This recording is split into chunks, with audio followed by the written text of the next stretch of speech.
listening to Party Time, My Golf Story with Kevin Walsh and whatever special guest he has today. You can check me out on episode 9 of the podcast. Today I'm wearing Grayson clothes while I'm out practicing because I believe in look good, play good. And follow me on Instagram, Sophia Warren Golf, and hope you enjoy the rest of the show. It's Party Time, My Golf Story, brought to you by Party Drinks. Classically designed golf drinks for golfers by golfers. And the golf real estate pros Gene Walsh and Vince Vizzacaro. For your Southwest Florida real estate needs, check them out at suncoastdreams.com. Now here's your host, Kevin Walsh.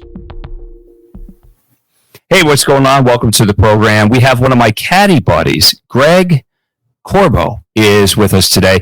And we have a lot of overlap with our lives, both professional caddies. Caddying goes way back in our lives. We've done it for different reasons, continue to do it for different reasons. And we're both journalists. I mean, he is still an active journalist. I've been out of journalism as we know it for about 5 years, but he is a photojournalist for Golf Central magazine, which is based in the Central Florida area. And he's also a North Jersey native. And my rules about anybody from Jersey, if you're from Jersey, you're my buddy, all right? Because my dad was a Jersey boy. Notice I said North Jersey. Notice I said North Jersey, okay? Not Northern New Jersey, all right? That means you know something. Greg Corbo is our guest here on Party Time. Before we go any further, would you do me a favor? If you haven't done this, would you subscribe to the podcast? Because that means something to the nerds at YouTube, Spotify, and also Apple, and like the program. Leave some comments about the program because it's all about the metrics for those dweebs that run the technical websites and everything. And it also helps our sponsors as well. And a big thanks to our sponsors, Party Drinks. If you're looking for a drink alternative on the golf course and you're getting a little tired of those seltzers, and apparently, based on the research and the data, people are getting tired of it. They're looking for something different. Try a Party. For golfers, by golfers. Once you try a Party, you're not going to want to go back to those drinks that are named after a time of day or a crustacean because it's that much better. And if you're in the golf industry and you're like, what's this Party stuff? Why do people keep asking me about it? Then Paradise Craft Distributors is the exclusive distributor in Florida for that. So have your people get in touch with my people at Paradise Craft, and we'll get you all set up. And a big thanks to the golf real estate pros of Gene Walsh and Vince Vizzacaro from suncoastdreams.com. If your dream is to live in a golf resort community like Lakewood National Golf Club, where the podcast originates from, then Gene and Vince can help you out. They live on the golf course. They know all about golf, and there's no better place for you than Lakewood National Golf Club. And it's a good time to buy. The market has softened a bit, so prices have come down. They're not at the super crazy heights that we were in the period of COVID. So get in touch with Vince and Gene, a division of fine properties in the greater Sarasota area. So enough about that. Let's talk to my buddy, Greg Corbo. How's it going, Jersey? That was fantastic. Well done. That's just the preamble. Oh, come on. I've done it so many different times. I mean, it's just like second. No, but you're good at this. Almost like I watch ESPN a lot. I feel like you're almost there. Almost got there. I mean, it's been a long time in sports journalism with different NBC regional sports affiliates and networks and everything. It's just, look, if you love sports and you're just you have a handle on conversation, it's easy. The thing is, you just got to be yourself instead of trying to be, I'm this big announcer guy, right? A 6-pack and 2 guys.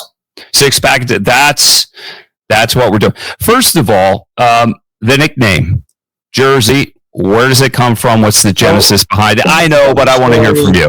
So this happened at Stream Song. I was on 2 consecutive loops, and one guy got drunk and started. My name is Greg Corbo, and I used to go by Corbo, Corbo, right? That's pretty easy. Corbo. But some guy decided to get drunk and started yelling my name and started calling me Corbo. So I let it go. It was fine. I got off that loop, and it was all good. The very next loop I got, we're on one blue tee box, and I had a bunch of Euros. I said, hey, guys, how you doing? And they were really nice chaps, all that stuff. And I said, hey, my name's Corbo. I'll be your caddy for the next 3 days. So one guy immediately approaches me and says, what's your first name? I said, Greg. And he goes, can we call you that? I said, fine. And then that's when I knew I had to change my name. So my roommate at home calls me Jersey because I'm from New Jersey, obviously, and some of my snide remarks kind of made her call me that, and so I went with it, and it worked out. I've picked up a lot of repeat clientele. You're not going to remember Greg, but you're going to remember a state name and a 2-syllable name. But for me, it's also a segue into where I work and what I do in New Jersey.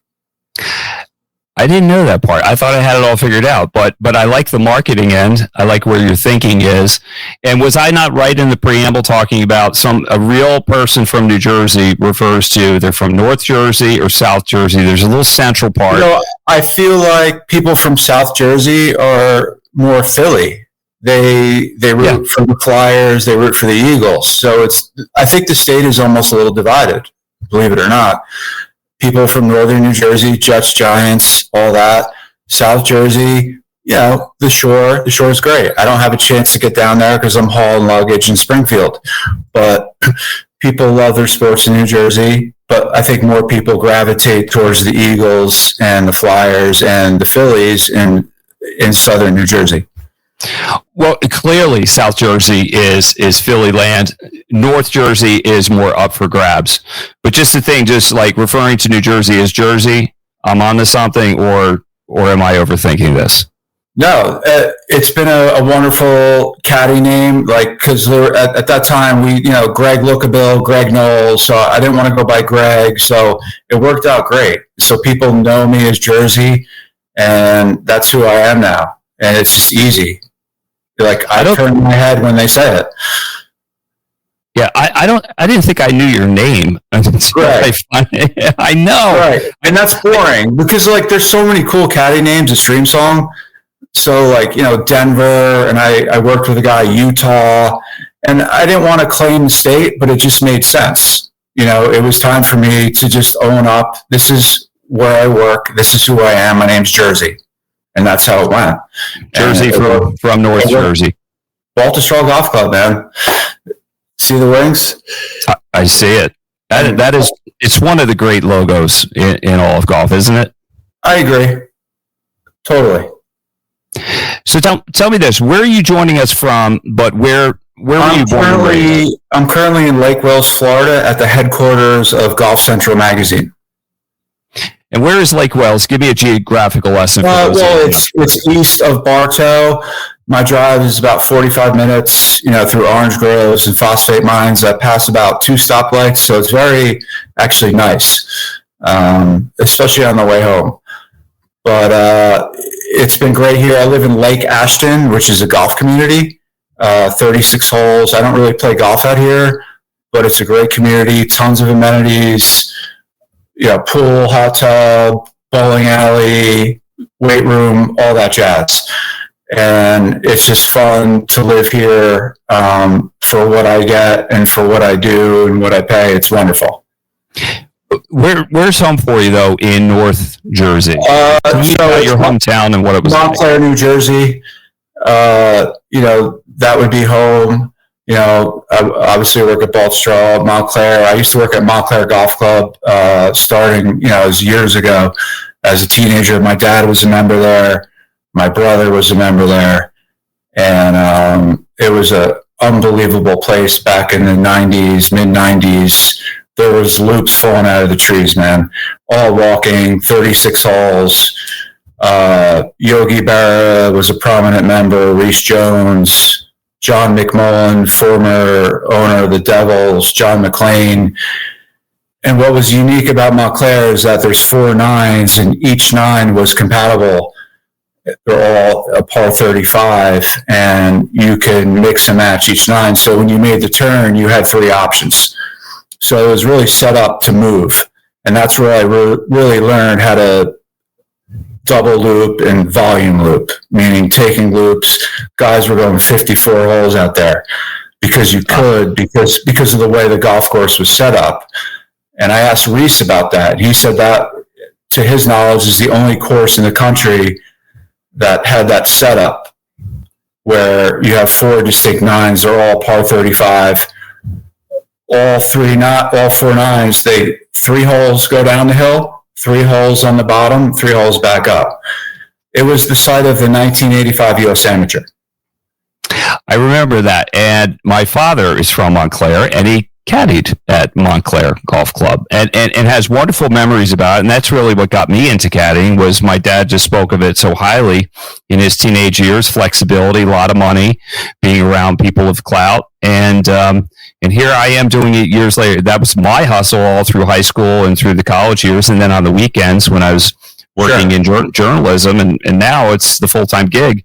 But I would say this, it's either in you or it's not. My attitude about caddying is I look at it like I'm playing golf, I'm just not hitting the shots. And if you don't have a love for the game like that, it would be just too hard of a job. What are your thoughts on caddying and what makes a good one? Well, back to the mid-'90s, it's funny when you think about it. We used to just show up as we dressed, like however we dressed. There was no rules. And then we would take a loop, and then we would have to search for yardage heads. There was no lasers. There was no technology. There was heavy bags. So I think back then that was real work. Now, having experienced that, this is not real work because I get to shoot a number and I don't have to search for yardage plates, and everything is much more condensed. I'm not wasting steps. I think the laser should be allowed on the PGA Tour. Like, it's public knowledge. Just let's get over that. Just let's shoot a number and move on because it just holds up play.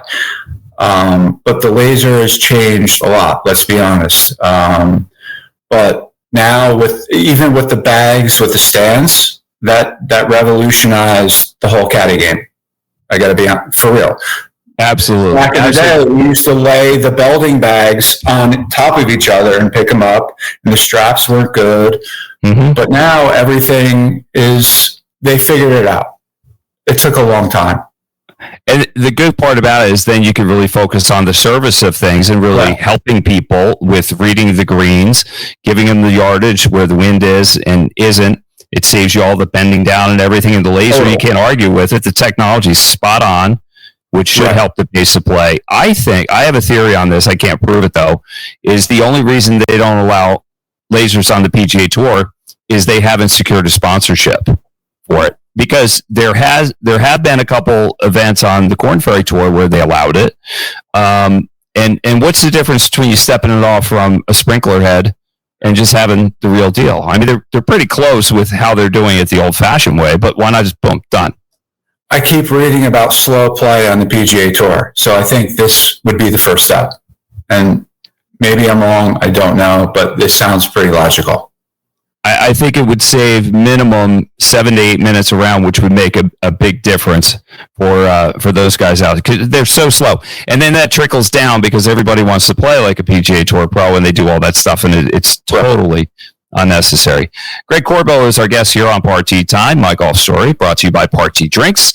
If you're looking for a drink alternative on the golf course, try Party. The exclusive distributor of Party is Paradise Craft. If you're in the golf business and you don't have Party at your place, get in touch with Paradise Craft and they will get you all set up with that. And if your dream is to live in a golf real estate community like Lakewood National Golf Club in the greater Sarasota area, nobody better than the golf real estate pros of Gene Walsh and Vince Vizicaro from suncoastdreams.com, a division of Fine Properties. So tell me about your game. When did you start playing golf and what's the state of your game right now, Greg? I played early. My father and my brother, who's 10 years older than me, influenced me. So I remember playing, around my yard, around my house, with a wiffle ball and like hitting trees and all that stuff. So I was ready to go. Played high school golf, was all county, college, had an award there. But my game right now is probably as good as it used to be. I'm just not as athletic anymore in my motion because I'm older now. But back when I, passed my PAT in I went to the San Diego Golf Academy. And, I went there to maybe be a pro or figure out what I wanted to do in golf. But I, eventually wanted to go past the, playing ability test to do that for myself. And I did it on my first try. Not many people have done that. And that was cool. But I realized I also didn't really want to be a pro and stand around in a pro shop and fold sweaters and sell shirts. There was more than that. So that's when I met Terrie Purdum with the Golf Magazine. And she lived kind of right across the street from me, right before I graduated the Golf Academy. And I fell into writing. And then it became journalism. And I had many very, very wonderful experiences with the Golf Magazine. And I was like, wow, maybe I can turn this into a career. And I did for a while. Worked for 2 newspapers, one in Tarboro, North Carolina, full service sports editor, photos, layout, headlines, all that stuff. Very awesome experience in a rural town that is sports hungry. They have nothing else to do but local sports. And then I eventually went to New Jersey and did the same thing at a weekly called the Montclair Times. And same kind of deal. I ran the whole sports section. We were New Jersey's best big weekly at that time. And it was fun, man, to be able to, go into sports hungry towns that have legendary history and to be able to put your own creative spin on it and take powerful photography with, crafty headlines, all that stuff, and then bring it to life. Yeah, it was very rewarding. And it's seriously, something I'll always cherish. I never really got paid the way I wanted to, but it didn't matter. It was about me being an artist. That's cool. That's cool because that's touching your spirit and you're touching people. And back in the days where I always started my day with the newspaper, I had subscriptions to all the cities I lived in. I started my day with that, with my coffee. And that was kind of a precursor to what was going to happen the rest of the day when I worked in news. And then later in sports, it was just a good head start. And I liked it so much. And now you're working for, I'm going to hold it up because I kind of found this in the Caddy Shack. And, it's one of the few golf magazines that's still around in print. Tell me what you do and how it's going. So we actually have a subscription drive right now as we speak. So if you sign up, you can either win a shot scope, laser, or a golf bag. But as of April 1st, Golf Central magazine will be 26 years old. And I helped Terrie Purdum, the publisher, start that back in '98 in Winter Springs. And it was originally called Florida Golf Central magazine. Then it became Southern Golf magazine. Now it's just Golf Central. No affiliation with the Golf Channel. The trick to publishing is to keep publishing, and that's what she does. She gets on the phones and she makes it happen. Shannon Coates is the editor-in-chief. She's been with the staff since like 2003. She's wonderful in what she does, and she brings it to life as well. There's 3 people that make this happen every month. I'm just kind of fill in, and I do stuff to help. Mainly my role now is just for ad leads. But as we know, since the pandemic happened, golf has had a rebirth. So the magazine has also benefited from that. And quite frankly, the golf industry is doing well because of the pandemic. Not many people realize this, but that was the only thing you can do during the pandemic was basically play golf. And I did a lot of that. Of course. And you still play golf and take some good trips. So I would think if I were going to schedule a golf trip with my buddies, you might be my first call because you've been just about everywhere. Tell me about a place that's really cool that's not on the list of the usual suspects. Well, sleeper place. I'll give you the one I went to, which was a surprise, which was in September.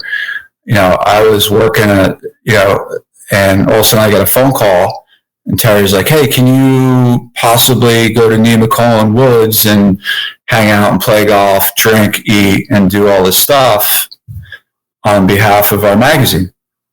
And I was like, "Sure, yeah, I got that." So I did. It was late September, and the weather wasn't so great, but I got to go out to a place that I had heard about, but had never been to, way southwestern Pennsylvania, 15 minutes from the border of West Virginia, called Nemacolin Woods. It is possibly the most phenomenal resort I've ever been to, and I don't think I can go to another resort that can top it. Between the amenities, the landscape, the service, the views, it was tremendous. And like Pennsylvania, let's keep this in mind, it's not a bucket list destination, right? You don't like look at the map and say, hey, I want to go to Pennsylvania for a golf trip. But this, 36 holes of Pete Dye on a mountain, Allegheny Mountains, and then nightlife is just beginning, after your loop, or your round. There's a casino, there's a jazz cabaret, there's a zoo. There's just so much stuff to do. Like Stop. There's a zoo? They have a zoo, they feed lions, they feed tigers, they do all this stuff there. They have up to 84 amenities. So 84 Lumber is their backing. Maggie Hardy's the owner, and Maggie not only owns Nemacolin, but she owns 84 Lumber. So the PGA Tour wants to go back there. They used to play out there at Mystic Rock years ago. So they're negotiating to go back out there, and we'll see if that happens. Mystic Rock is a wonderful golf course. I had a great round out there, impeccable conditions. And I think the best part about it is, like, once you finish your rounds, your adventure is just beginning. Like, let's go see what else is here. There's artwork, there's museums, that have all this stuff. And who would know if you didn't know? And that's why magazines like yours can tell the untold stories that people not in the know can get involved in it. Right. So 2 of their golf courses are ranked in the top 5 of Pennsylvania, Mystic Rock and Shepherd's Rock. And I highly recommend it. Both Pete Dye. Sounds good. Hey, let me take you back to a difficult time in our lives, American life. September 11th, 2001. Where were you and what were you doing? So I was putting together my sports page in Tarboro, North Carolina, and we had this small little TV with a hanger that actually had some reception to it. And we figured out that something was going on. But then we realized, the AP wire, we started getting flooded with the AP wire playing tower. So then it took about an hour for us to, we were an afternoon paper, so we hit the streets at 11. But what we realized is we were under attack, and then we completely changed the paper. So we had a late press release, which was about 2 or 3 p.m. So we wiped everything. I'll never forget it. My editor turned around. We built our paper, and then we realized we were under attack, and then we completely cleaned it and then made a new paper. Most of my sports section was AP News on what was going to happen with football, all this stuff, basketball, that kind of stuff. Now, I imagine in addition, so you're busy doing this work, trying to get the work done after just a total curveball was thrown at you, but your heart has to be back in Jersey, and you're probably thinking about some members that you caddied for that may have been in harm's way. So I eventually found out that one of our prominent members at the Montclair Golf Club, Stephen Roach, great guy, had lost his life. He worked with Kenner Fitzgerald. Kenner Fitzgerald was pretty much hit the hardest. That level of flooring in the tower. It's really unfortunate. My brother lost a friend from F&M. And then so once I got back to New Jersey, we started I did, a caddy walk, a memorial caddy walk. It was called Be a Hero for Zero, walk into ground zero. And, it was just basically to take a day out of our lives to go in and remember what happened, but we carried bags in. We started from the Shillelagh Club, which is right across the street from Essex County Golf Course in West Orange. And we walked basically through West Orange into Newark, and then got on the PATH train and went into Manhattan and did a few loops. And we did this for about 8 years. And it started as 2 people, and then it got up to like 24 one year. And then the people started to recognize us. It was kind of cool. Didn't matter. We were just there to do what we wanted to do. And in 2012, we were invited into the reflection pools before it opened. It was only for families and firemen and police, but they had recognized us. So they invited 12 caddies from New Jersey into the reflection pools to see this stuff before the public. And I think I'll hang my hat on that. And that was kind of cool. So you're carrying golf bags. Were they the bags of the members who passed on 9/11? No, we didn't do that, but we carried full bags, and we kind of walked in a column, and people obviously were looking, honking quite a bit. They were like, there's no golf course around here. And we were like, we know. And we just kept walking, and we went to ground zero and we hit a few balls. So what we did was we memorialized members from several clubs that were lost. I figured out, once Stephen Roach was lost, there were several members. Upper Montclair lost 3. Ridgewood lost like 2 members. Rock Spring, Finnegan, and Murray were lost. Greenbrook Country Club lost Norman Rossinow. I just know that name for some reason. So it just became one of those things that I figured out it wasn't just, Stephen Roach. There was many people and clubs. And I just did a little bit of research, and we honored people each year. We honored everybody, but we honored specific people each year on the tragedy. That's beautiful. Can you give me an idea of how emotional it was for you when you were at the reflection pools? What was going through your mind? It was so, because there were still drapes. I remember that, and it was kind of creepy. It was very quiet, and I just remembered I wanted to get out of there. It was kind of a long walk. We walked like 20 miles, so we're kind of like beat up, and we have blisters, and we have gear on us.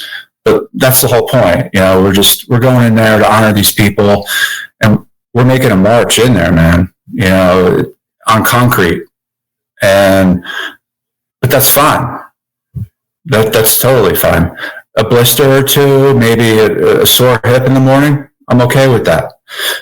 When I saw people diving out of the towers, come on. Your life changes when you see that stuff. For sure. So, yeah, we don't do it anymore. We're just older now. I can't really do that, but we did it, and it was cool.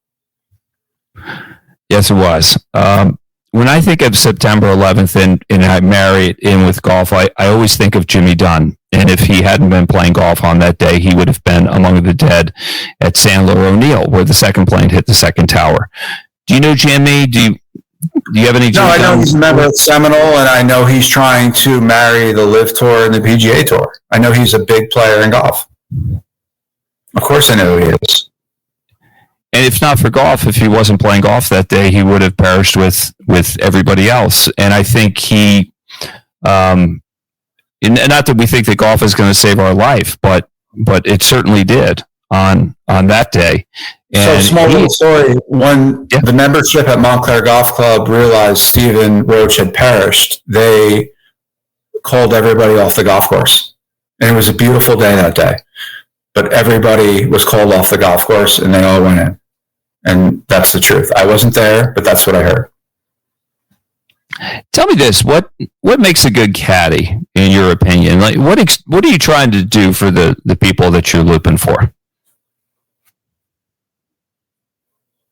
Well, Well, it goes back to what I was taught early on. Show up, keep up, shut up, and only speak when spoken to. And then it goes from there. You know, if somebody wants to ask me a question, I'm going to provide yardage and reads and all that stuff. But I'm pretty much a fly on the wall, man. That's how I like to do it. Because this is their time. I don't want to be an entertainer. I'm not a comedian. I'm here to caddy. I'm here to make you have a better experience, but I'm here to make your ball disappear quicker than you think maybe you can do it. That's what we're here for. Do you think this is one thing that I've thought about before? I think sometimes a good caddy is like a good waiter or waitress. They're there when you need them. They don't overdo it. Right. They don't overtalk it. They don't oversell it. Right. I'm help desk 411. I'm here. You know, most people know what they're doing, but actually I should take that back. Most people don't.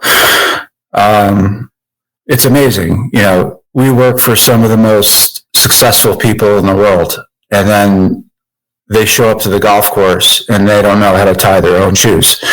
It's crazy. But this is why we have, this job, and this is why we do what we do. We're fairway consultants. It's amazing to me, but it's going to go on and it's never going to end. People need help with golf. Not just golf, but getting around the golf course. Yeah. Like, where am I going?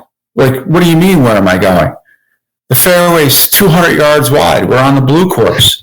You see the people in front of us. How do you not know where you're going? Like, open up your eyes. Well, just tell them the way too. Be a good shepherd. That's another thing I like. One of my favorite things is somebody says, is this uphill or downhill? And then my next question is, what do you do for a living?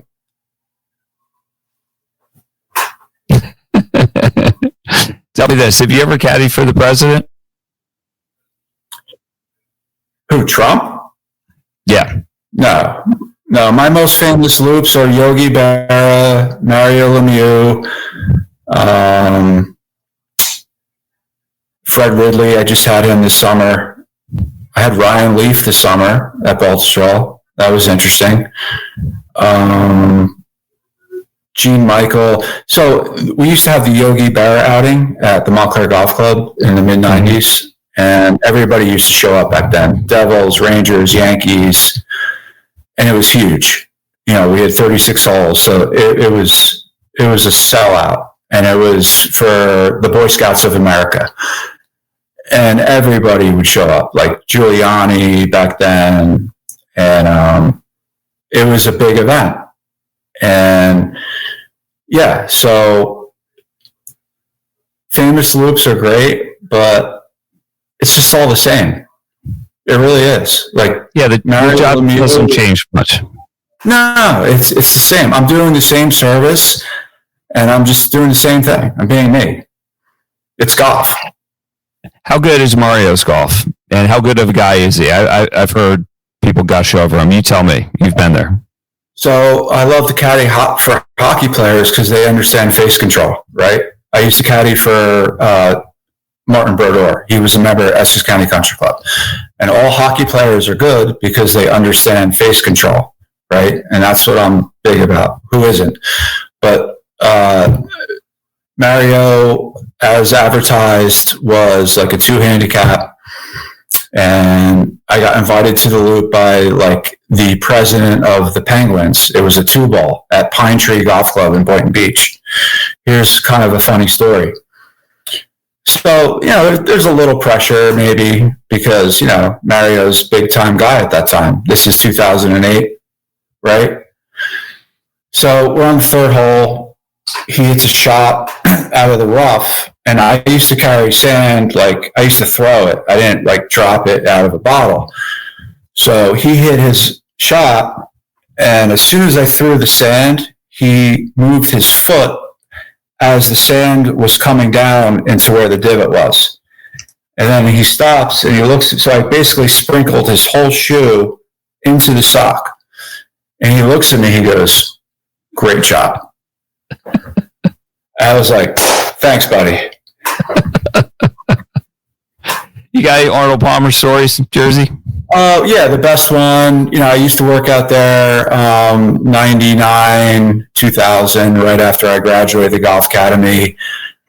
So I was in the shootout.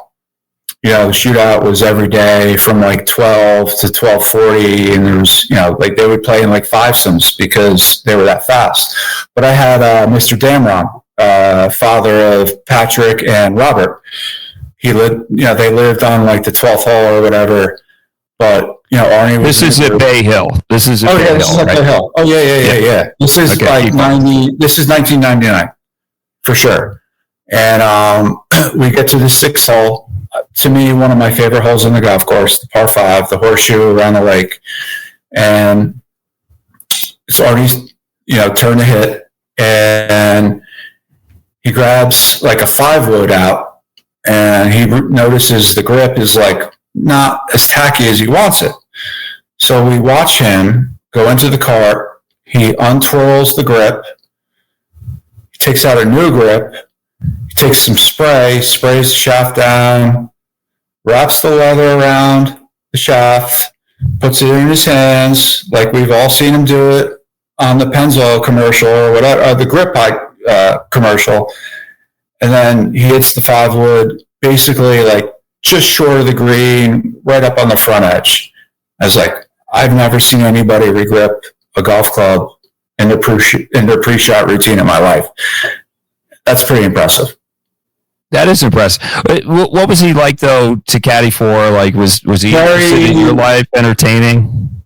Very nonchalant. He asked me like one question on like 13 tee box, like, what do you do? I was like, I work for a golf magazine, and that was really it. But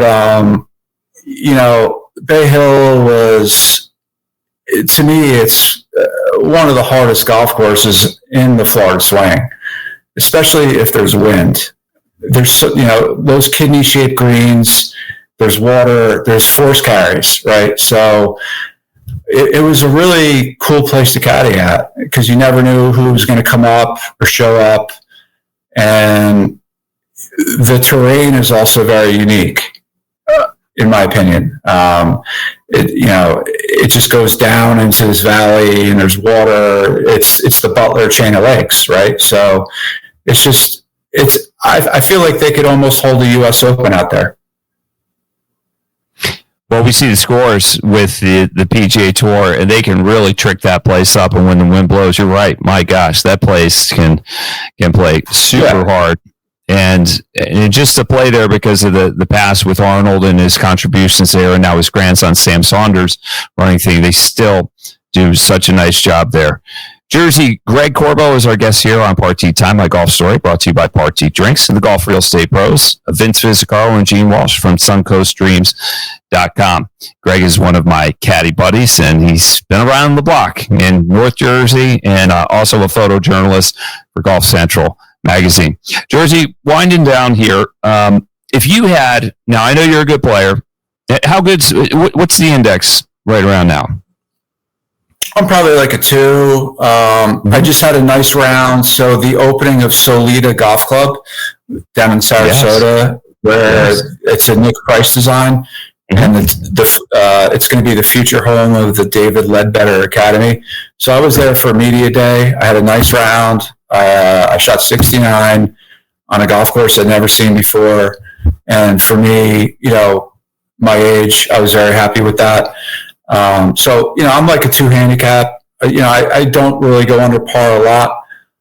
Of course, we're trying to, but I'm usually right around par, just a few over. 69, seeing the course blind. So you have credibility out the wazoo with the caddying and your playing experience. So my final question for you is, if you had one tip to give any golfer of any ability that would make a profound difference in their game, what would it be? So I'm big on lever system, Kev, meaning like creating lag, meaning creating the hinge early in the golf swing. less moving parts. I go back to Byron Nelson. There was a triage of Byron Nelson, Ken Venturi, and John Cook. And if you look at those three golf swings, you're going to see the same thing. And actually, Byron Nelson's golf swing was mirrored after the USGA. They created a mechanic moving called the Iron Byron. It was a mechanical moving, thing that would hit balls. But less moving parts. It's all about creating lag and using centrifugal force. In my mind, Sergio Garcia is probably one of the best ball strikers I've ever seen. If you look at what he does and how he uses his hands and how he creates lag, it's pretty special. Sergio's underachieved a little bit. At least he got a Masters, so he always has a place to eat and play every April. But for me, when you watch that golf swing and you watch what he does with his hands, that's what you should be trying to do. Anybody who waits long to create the hinge or, the angle, the lever, you're waiting too long. Create it basically in the first few steps. But also I'll say, swing through the golf ball, not at it. A lot of people are swinging at it. And a lot of people get freaked out by the golf ball because they think the golf ball knows who they are. And that bothers me. I saw Mo Norman up in Palm Coast one day right before he died, give a range demo. And I was very spooked out by what he was saying, but I listened to it.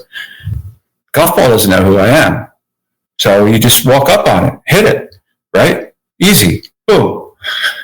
It's about KISS method. Keep it simple, stupid.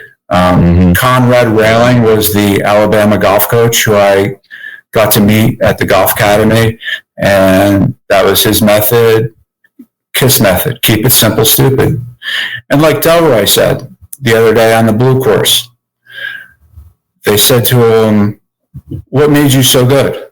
Delroy went 62 12 times. And he goes, I watch people mess up. I try to do better.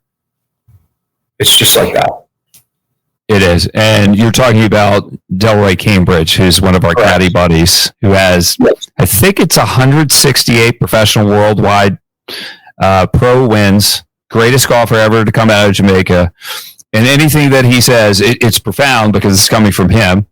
And then the Jamaican accent just makes it even that much sweeter. It's hard to believe when you look at him, like he doesn't look like a golfer for some reason, but I have to do my own research and watch it and see it. He's a big boy, and I need to see it, and I can't wait to. I'm gonna YouTube him tonight. Well, you're going to see somebody that really knows what he's doing, striking the ball, because I enjoyed this conversation. I enjoyed all my conversations with you, Greg, and I definitely enjoyed my conversations with Delroy Cambridge, and maybe we got to get him on the program. He'd be a good guest, don't you think? Oh, you better do that. Yeah, okay, I'll work on it. Hey, listen, really appreciate the time. I'll see you at the Shack probably tomorrow. Man. Or sometime soon. Just stay put as I wrap things up. Hey, you can follow Greg Corbo, Jersey as we know him, at Golf Central Magazine. And big thanks to our title sponsors, Party Drinks. If you're looking for a drink alternative on the golf course, try a Party. And the Golf Real Estate Pros from SuncoastDreams.com. Gene Walsh and Vince Visicaro in the greater Sarasota area. For Jersey, Greg Corbo, I'm Kevin Walsh. We'll see you again next time on Party Time, My Golf Story. You've been listening to It's Party Time, My Golf Story, brought to you by Party Drinks. Classically designed golf drinks for golfers by golfers, and the golf real estate pros Gene Walsh and Vince Visicaro. For your Southwest Florida real estate needs, check them out at suncoastdreams.com or call 941-220-4000.